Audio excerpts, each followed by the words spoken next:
Okay po, ngayon po ay mga ka-birdie, mag-prepare tayo ng hand-feed formula ni Bingo. Ang gamit ko po ay A21. Ayan. 10 ml! It's a prank, Bingo. Wait lang. Gutom na po ang ating sangkondyo na si Bingo. Pero kumain na rin po yan kanina. Napakalakas na kumain. Tapos po, syempre, gagamitan natin ng pinagbabawal na teknik. Ang spirulina ni Zac Malone. Ayan po, ito po ay tawag dito, mga ba tawag dito? Pure organic. Ayan, humalo lang po. Ay, humalo, kumulay lang. Kumulay lang yan. Ang konti. Okay na yan. Pampalakas, pampatatag. Maganda yan sa ibon, spirulina. Ayan. Matagal na itong gagamitin nyo na to. Basta sa mga ibon ko, sa mga African lovebirds ko, gamit ko din to. Pinahalo ko dun sa patukan nila. Mag-coat lang. O, Bingo, tabi dyan. Sabi niya, dun. Kakain ka lang, wait lang. Ayun na, nagwala na. Dito ka lang. Dito. Bibigyan lang natin ng konti. Ayan. 10 ml po yung gamit ko na sukatan dito sa formula niya. Pero dagdagan lang natin ng konti. Ayan. Okay na. Wait lang, Bingo. Wait lang. Tapos, haluin natin. Dahil may spirulina, kumulay lang. Saka, bago natin lagyan ng tubig. Alright, mga ka-birdie. Ayan, yan lang po. Tapos, mainit na tubig.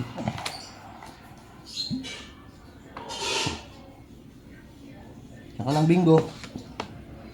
Mainit na tubig. Higyan muna natin ito, ganito kadami. Tapos, haluin natin. Mapapasok ka, bahala ka. Wait lang, hindi pa. Mainit pa to. Haluin nyo lang po, mix nyo lang po. Tapos, tantyahin nyo lang gaano kalapot. Ayan, pakita ko sa inyo mamaya kung gaano siya kalapot. Ayan, may spirulina to, gusto ni Bingo. Paghapon ko lang gamit to. Ang pakain ko sa kanya ay 7, tapos paggagaling sa trabaho, minsan 5. Minsan pag maaga ako 4. Pag walang OT. Ayan na, ayan na. Ayan po. Meron ba yung buo-buo pa? Haluin nyo lang, haluin. Siguraduhin nyo lang na walang buo. Walang namumuong na powder dito sa kanyang hand-feed formula. Ayan, durugin. Higyan natin ng konting tubig at masyadong malapot. Ayaw na ni Bingo ngayon yung masyadong malapot yung ating sangkon nyo. Ayan na, pasok ka na. Pasok ka ba? Hindi. Kasi naman, wait lang, ginagawa ko pa. Ayan po, pagka ganyan buka yung mukha niya, yung balahibo niya, nagpa-fluffy, ibig sabihin, happy yan. Excited. Naglalambing po siya. Okay, mga ka-birdie. Ayan, malapit na, Bingo. No. Nakasado ka nga tat. Pause muna po. Babalik po tayo mamaya pag pinapakain natin siya. Pause. Ayan, gawa na ang ating hand-feed formula. Umikot pa, syempre, one more time. One more, Bingo. Turn around, turn around. Good birdie. Nag-exhibition pa si Bingo. Natin sangkon niya rin po. Dito po natin siya papakainin sa bandang kanan. Bandang kanan natin. Ayan. Tapos punas-punas. Punas-punas, Bingo. Para hindi manigas. Yung food formula. Turn around, Bingo. Turn around. Oh, excited. Very excited si Bingo. Yan po. Kaya natin. Dahan-dahan lang. One more, Bingo.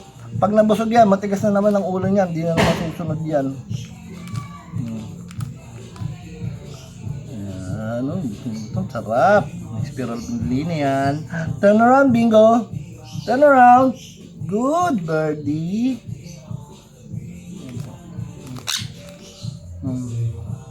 Dito ka kaya, Mama, at napakaganda naman ng angulo mo dyan. Ayan, dito dapat. Tapos kung minsan papakainin nyo siya sa kamay nyo, na nakadapo sa kamay nyo, para sa pagtuturuan nyo siya mag-pre-flight. Dito siya dadapo sa inyong mga kamay, di ba, Bingo? Ito po ay 10 ml.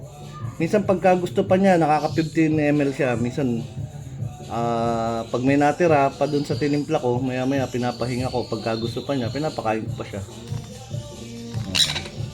Pero ma-advise ko sa ganitong 2 months na siya, mga 15 to 20 ml sa umaga at sa hapon. Pero pagka nakita nyo nakaka 15 ml na kayo at ayaw na niya, huwag nyo na siyang pilitin kumain pa. Kasi nyo na lang kakain at kakain naman yan. Diba, Bingo? Excited. Baba. Down. Down, Bingo. Go down. Go down. Good. Birdie. Oh, one more. Turn around, Bingo. Turn around. Tingnan nyo naman. Umiikot pa ang ating sangkonyor. Nung napunta sa akin to, 3 weeks old lang siya. Ayan po. Medyo alalayan nilang. Dahan-dahan lang yung pindot ng syringe. Ayan. Dito, basta dito sa right side nyo, ito yung kanang kamay nyo, dito nyo siya papakainin. Sa balis, pag sa ibon, sa left side niya. Okay po mga ka-birdie. Ayan, Bingo, nice, very good. Wow, sarap. O, punas, punas, punas, punas, punas, punas mo na. O, punas mo. Ayaw mo, di ba? Good. O, turn around muna daw, turn around, exhibition, turn around, Bingo. Good, birdie. Nice. Madali naman siyang turuan eh. Sa pag may time kayo, turuan niyo siya. Makipaglaro. Basta, mahalaga lang ay may bonding kayo ng sangkonyor. Napakalambing po niya mga ibon na yan. At napakatalino. Mahirap nga lang turuan magsalita. Pero na-expect niyong magsalita, hindi ko lang po alam. Disclaimer lang po, ito lang po ang aking procedure sa pagpapakain sa aking sangkonyor. May kanya-kanya tayong programa o technique o style sa pagpapakain ng ating sangkonyor at pag-prepare ng kanilang hand feed formula. Basta po yung gamit ko ay A21 Librosilaga. Shout out. Disclaimer lang din po. Lahat naman po ng alam ng magandang hand feed formula o sa mga newbie, search na lang din po sa inyo YouTube. Marami po dyan na mga nagpapa-hand feed ng mga ibon. Ano na lang po kung ano yung mga gamit nila, kung saan kung ano mas maganda. Pero lahat naman ho yan maganda. Yap, sarap. Basta ho ako sa hapon, hinahaluan ko siya ng spirulina. Pampatibay ho yun ng ibon. Sakit, katawan, umiikot uli. Lalo na kung ganitong malamig ang panahon. Yan, matibay yung ating mga ibon. Diba? Bingo, one more. Tiga, timpla. Sige po. Guys, salamat po ng mga rami mga ka-birdie. Umiikot pa rin si Bingo. Ito lamang po ang aking ma-share sa inyo. Sana mag-follow kayo sa aking YouTube account mga ka-birdie at saka sa TikTok account ko mga ka-birdie TV. Yes, Bingo. Say bye-bye. Bye!